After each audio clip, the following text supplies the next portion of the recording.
Skeptics who are busy scavenging the Gospels for contradictions are likely to feel like they've hit the jackpot when coming across the story of Bartimaeus. That's because there isn't just one, but two supposed contradictions in one and the same story. Can you believe it?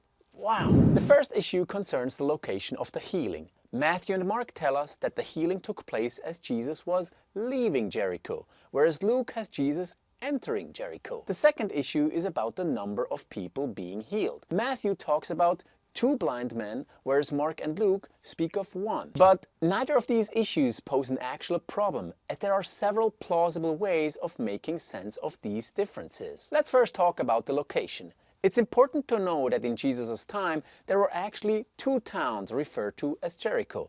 The old city of Jericho, which is the one known from Old Testament times, as well as a new Jericho, which was built by Herod the Great around 1 mile south of the old one. Thus, a possible explanation is that the healing happened in between the 2 Jerichos, as Jesus was leaving one of them, which is what Matthew and Mark say, while he was heading for the other one, as Luke recounts. Now, let's get to the number issue. Mark and Luke don't say that there was 1 man only, thus leaving the option open for there being a second blind man. Also note that in Matthew and Luke, the men are not named, whereas Mark mentions Bartimaeus by name, further identifying his father even. Thus, it could be that Mark or the recipients of his gospel actually knew Bartimaeus or his father personally, which is why Mark chose to focus the narration of the healing on him only, even though he was perfectly aware that a second person was present. Bartimaeus could also have been the one of the 2 blind men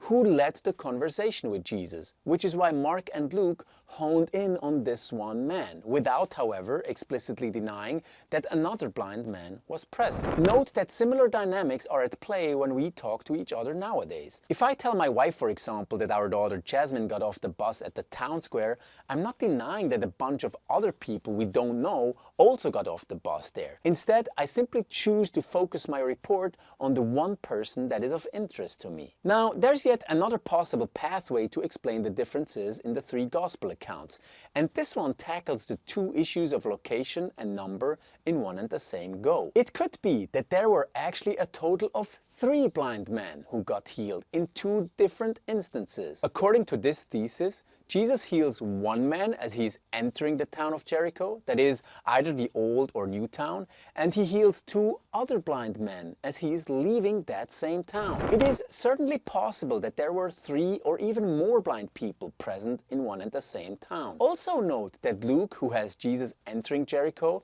mentions a mere crowd being present. Matthew and Mark, on the other hand, who have Jesus leaving Jericho, speak of a great crowd. So it could be that as Jesus enters Jericho, he heals 1 blind man, in response to which the initially small crowd following him swells to a great crowd that then gets to witness another healing involving 2 other blind men as Jesus makes his way out of the city. Sure, this option may seem a bit surprising, given that we're unexpectedly dealing with 3 blind men. However, it is certainly a possibility. And remember, when skeptics point at the gospel shouting, "Contradiction!"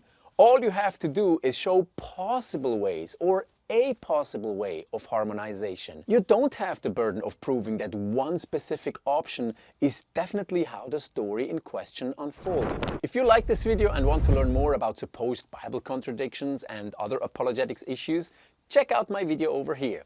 Thank you for watching and see you in the next one.